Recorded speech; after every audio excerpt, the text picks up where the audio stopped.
Hello everyone, I've recently interviewed Tobias, who until recently was a Leopard 2 tanker in Bundeswehr. He has provided me with some useful info in the past, for what I'm grateful, and when I approached him about the interview, he was more than happy to do it. I will leave his YouTube channel and his Discord contact if you have some more questions, you can contact him. The interview came out to be an hour long, so I decided to split it into two parts. The first part, the one you are watching right now, mainly involves the topics about his life in Bundeswehr, how he trained, all the jobs he had to do, and so on. The second part, which I will release in a couple of days after the first one is up, contains some of the technical aspects of Leopard 2 tank, so make sure you're subscribed not to miss that one. Anyway, I hope you will enjoy this interview. Tobias, what can you tell us about yourself? Yeah, my name's Tobias. I served as a loader on Leopard 2. I got also the gunner training for Leopard 2. Also, I served on the TPZ Fuchs. It's an APC, a wheeled APC, and I was in the 37th Mechanized Infantry Brigade in the German Army and got deployed to Lithuania also. In the meantime, I'm today playing military-related games like War Thunder, Arma, and stuff like this, and several other things that's still connected with tanks and other stuff. Okay then. Which exact model or models of Leopard 2 have you served on? Well, I had my tank training back then on the Leopard 2 A6. It's like the base version the German army uses. And later we got A6M Plus. It was a more modern variant. It got more mine protection, a totally new intercom system that worked very well, and also small things like a field telephone on the rear to talk with grenadiers on your tank. That's nice. In the last year I served, we got also the A7. It was the test variant of the A7 basically. It's not the common variant everyone knows from the internet, the A7 Plus. It was just the German Army variant. The German Army had only 20 of them and are planning to replace them with A7V. Yeah. And it has much more new things like a battle management system, what previous Leopards didn't have, very sadly. Also it had an APU, auxiliary power unit, to get electric power, even the engine is not running. It has a totally new storage concept in the turret, because it has also a new radio and small things for the data transfer. It has bigger antennas for a bigger range to communicate with other tanks and other vehicles, and even on longer ranges for the BMS. Okay. Yeah. Okay then. What is it like to be inside of a Leopard 2 tank? Well, Leopard 2 is a nice tank, I have to say. I mean, as you have a bit more space compared to other tanks like the Abrams or even the Russian tanks, for example. The loader has very much space to move, even if the vehicle is moving, but also the commander and the gunner are not so cramped. And we had some drivers that are way bigger than like in other nations, because the Leopard 2 offers a bit more space. That's great. Yeah, how it is I like always to say it's a bit like comparable to a ship. If you're moving and the hatches are closed, you have these wave movements like in a ship. That's why often younger soldiers get sick in it and even to have to throw up. Oh. Yeah, that's you get used to it. Well, yeah. Yeah, that's the thing about Leopard. Okay then. What can you tell us about your daily life in a tank? How did you train, eat, sleep, and so on? Yeah, we had our tanks, but we didn't only train with the tanks. We also had simulators. Mainly we had 3 simulators for it, the AAT. It's basically, you can think of it like a cut open turret that's in a room mounted, and it's used for basic training of the turret crew, like loading, talking to each other in different moments, how to say, yeah, I need now heat FS, and other stuff. Okay. And it has small things, but it can also use for basic training for the gunner, because it still has the optic. And normally it's mounted in a room with a big window, and on the outside there will be placed some wooden targets to train stuff like this, like the movement of the turret, how to get the feeling, because the other simulators are basically just electronic simulators and you don't have the turret movement to get used to it. Mm-hmm. Then we have the ASPT. It's the gunnery training simulator. It's only for the commander of the tank and for the gunner. They are sitting like in a container and doing some basic shooting trainings with the computer. The tank is controlled by an administrator sitting next to them, and he's also propping up the targets to shoot at. Okay. And the next thing is the AGPT. It's one step ahead. It's a training for a whole tank platoon, even for the drivers.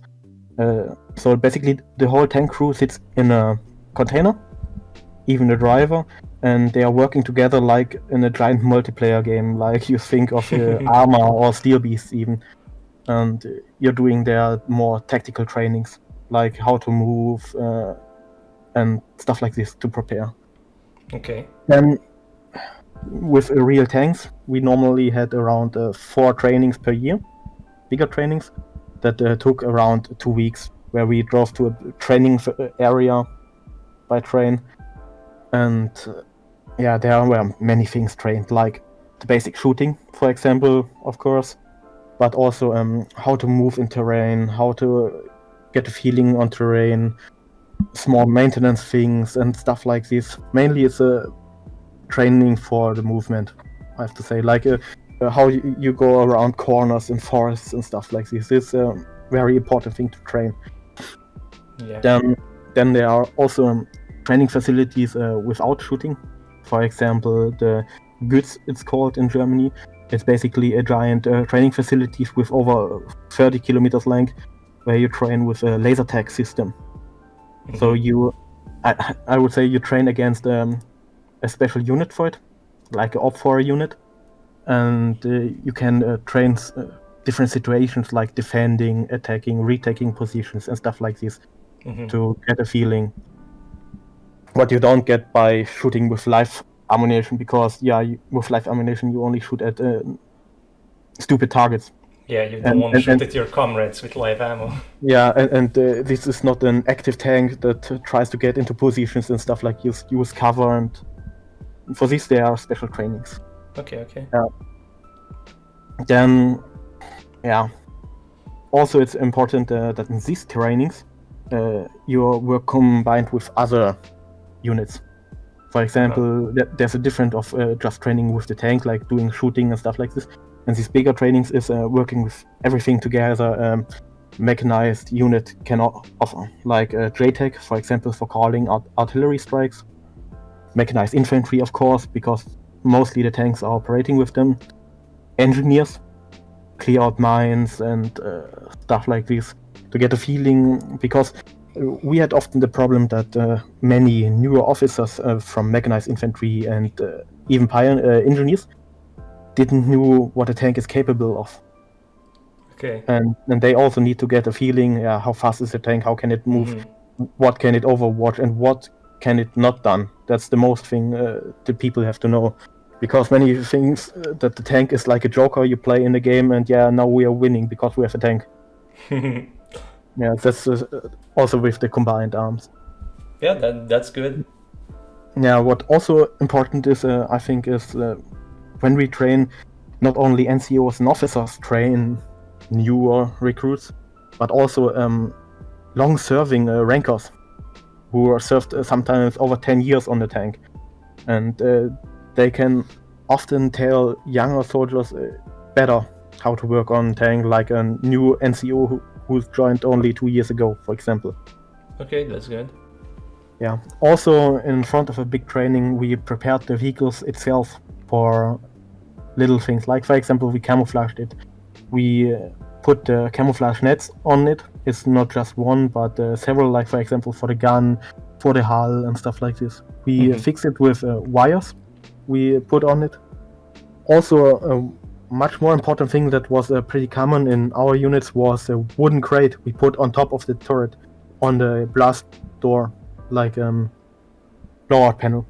And in these were small things you always need in your vehicle. For example, small things like toilet paper, or things like gem lights, the gas cookers, stuff to eat, small things, or even tape, pen, or paper. And because it was on this position near the blowout panel, the loader was also able to reach it while driving even. So you get some sort of extra crew space, like they did in Second World War with the Rommelkisten, it's called, where they started to add boxes on the rear of turrets of Panzer III and Panzer IV. Yeah. If you know it. Also, what we did was fixing a brush on the engine bay, or on top of the engine. So if you climb on the tank, you can clean your your boots. Because the thing is, when you enter the Leopard tank, you have to step on places where you normally sit, for example, for the commander. And you don't want to sit in mud and stuff like this. And by just putting a brush on this vehicle, you're able to fully clean the bottom side of your boots, and you're basically clean when you enter the tank. So that's a way to get much more less dirt inside the vehicle, and it's more good if you stay several days and hours inside the vehicle, and it's a bit cleaner. It's some sort of better life then. Yeah, that's good. Also, we did during the training, so immediately every day, like we did some sort of gem lights on the rear of the tank. I don't know if you know, there's some small metal rod. I don't know how really to describe it. It's like a spring on the rear of the tank with a ball on top of it. Okay. So the commander can see where the tank is driving while backwards. Yeah, okay. And we put a gem light on top of it, so it's more easy to even do that in night. So if the commander looks out, looks to the rear, he sees this gem light and knows this is the 6 o'clock position of the hull.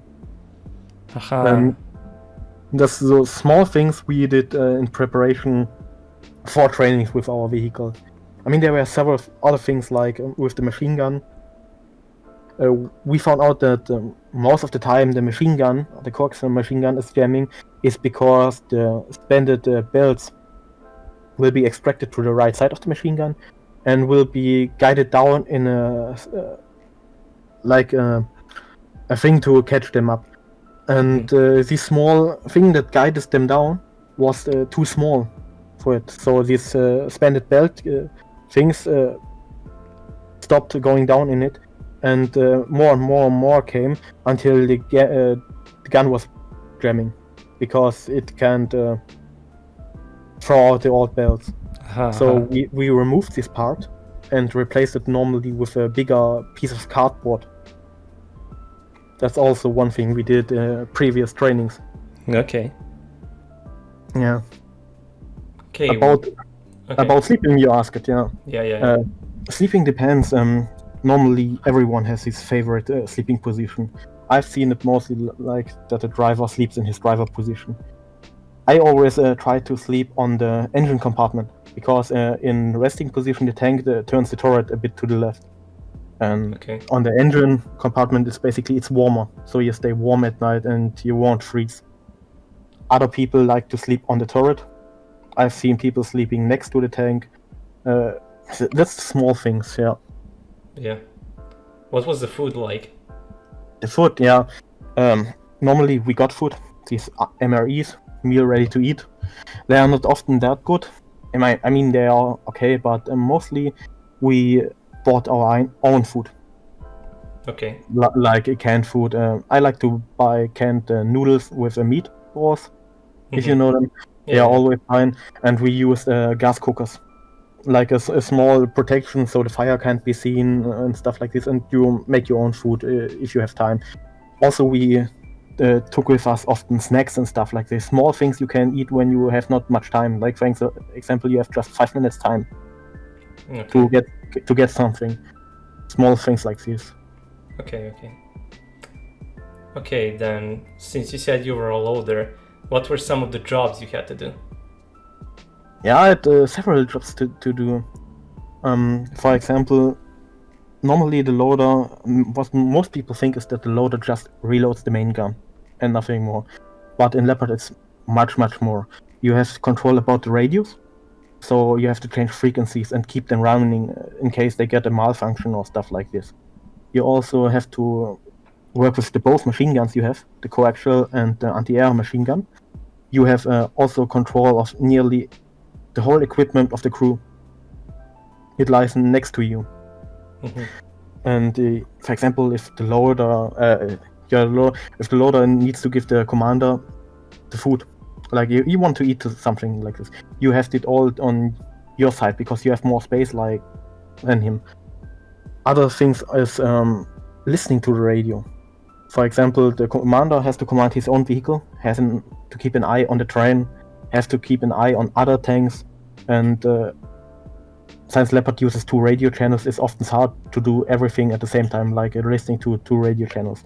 So you can share these tasks with the loader, and I did, for example, put a piece of paper on the blast door, on the blast protecting door, and wrote down important radio messages and stuff like this, or even gave answers by myself, and when the commander had a bit more free time, I gave it to him. Okay. Also on some higher vehicles, like company command vehicles or even platoon command vehicles, they often had with the loader a map, even where he draws in some marked positions or where enemies are supposed to be when there was not BMS. So basically an A6 and A6M+. Because if you have no BMS, you have to work with a map and a pencil. Yeah. Also, one task of the loader was to manually calculate distances of targets. For example, if you have a target you're not allowed to laser, or your laser is broken, for example, the gunner can tell the loader how big a target it is in his reticle. And the loader normally had some sort of chart where he can look, for example, a BMP or a truck, and compare on the chart how big it is in the reticle and tell the gunner which distance it is. So he can manually dial it in on his computer on his right side and can fire without lasering the target. Also, one thing the loader did was often help the commander with spotting targets. I mean, normal people think, only thermal imaging is the thing you use to spot, but there are some things you can't see with thermal imaging, or your narrow view you have, because the high zoom, you don't see really much from the world outside. And so if one guy is watching out with even binoculars or bare eyes, you're possible to see some things you don't see with the optics. For example, if your terrain in front of you isn't that flat, and there are like valleys where, for example, an enemy can move in without you see him, if a whole tank platoon or even company drive through it, it will pop up so much dust that you can see the dust coming up. And you have with your bare eyes a field of view like nearly 180 degree. So if you see some movement, see dust coming up, or even see a tree falling down, that's small things you can say, like, there's a tree falling off 3 o'clock or 9 o'clock. So the commander can turn his periscope on it and stuff like this, because maybe he's watching on a different position at the moment. That's more things the loader can do to help everyone. Also, what the loader also did is when we are driving on public streets and stuff like this, the commander sits on the right side. The driver also sits on the right side. So you don't really have a view on the left side. And like you maybe know, we have right traffic in Europe. So you don't know the distances, for example, to left. So if you get any things like a car or stuff like this on the left side, the loader has to check if space is on the left side. And tell, for example, more to the right, or it's good, you can go. Yeah, that's interesting. Also, one thing is when we are wanting to refuel and stuff like this, the loader already can prepare everything. You need, for example, a wrench to open the fuel tanks. to refuel them. And normally the commander gets off the vehicle and has to do something. And the loader already prepares himself while the vehicle is still moving.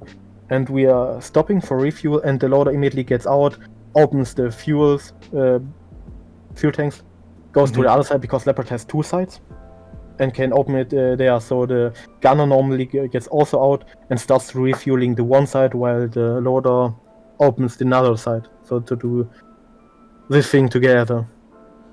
And while the driver's checking, for example, how much fuel is left or how much fuel he needs and stuff like this.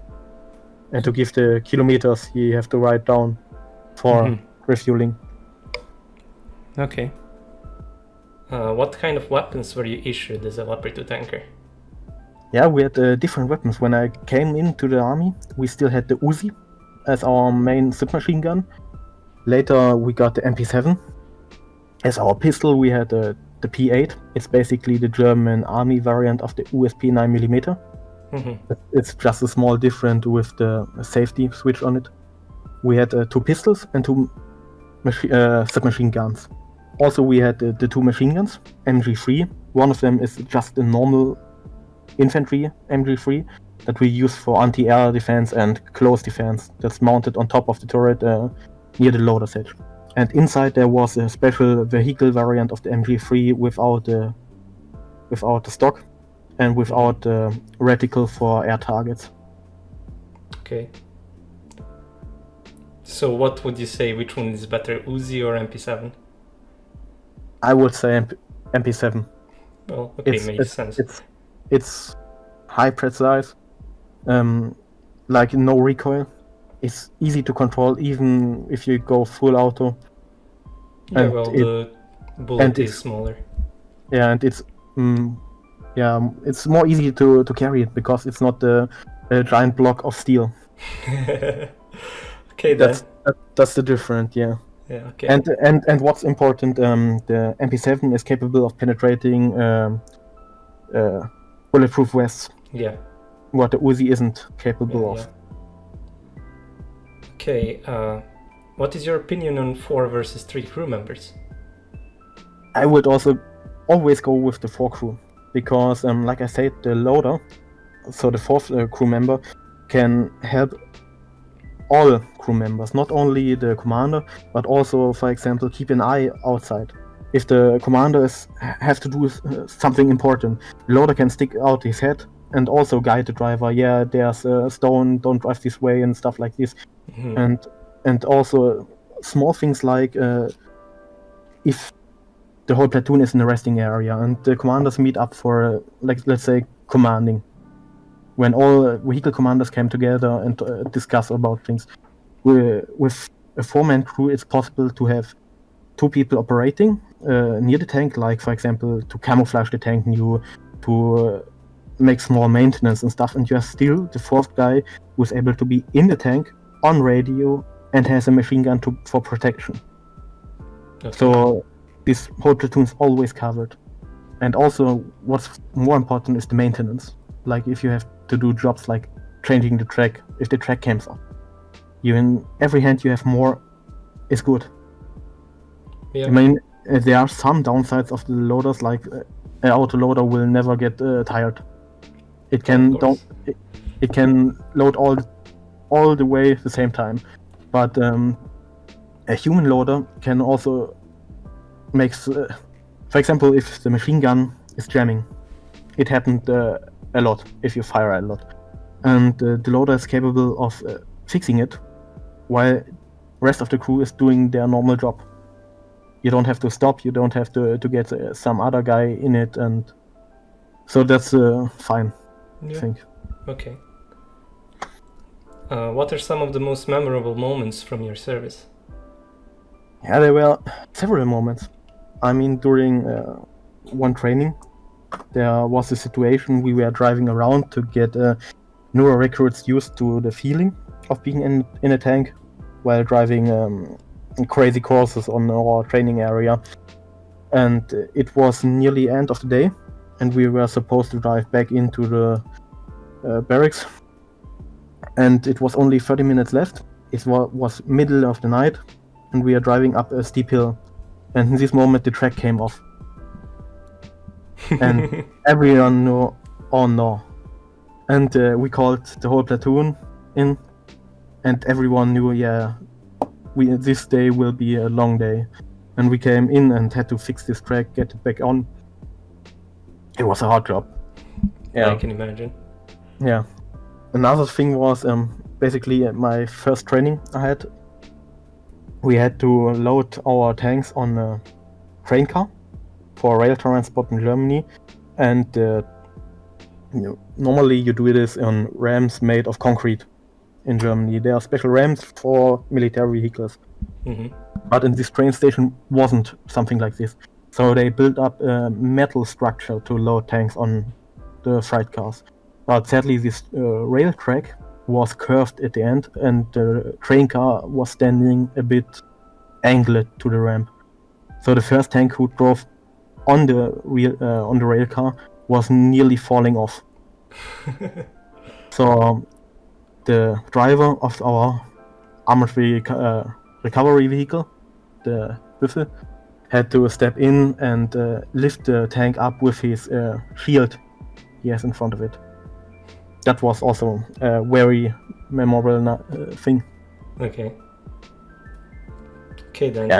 And another thing is, I want to talk shortly about it. Okay. We had a bigger training with a whole company with engineers, mechanized infantry, and all this stuff. And it was up to refuel the whole company. We refueled as first because we got a task to protect the refueling by overwatching the fields next to it. So we went into our positions after refueling. The whole company refueled, and they moved away because it was the task to retreat them. And they forgot to tell us that everything is done and we can move away. And we stand there like 2 or 3 hours in the middle of the night on a field waiting for the order that never came because they basically forgot the whole platoon of tanks. Oh my god. I guess that can happen. Yeah, on long trainings something like this can happen. Yeah.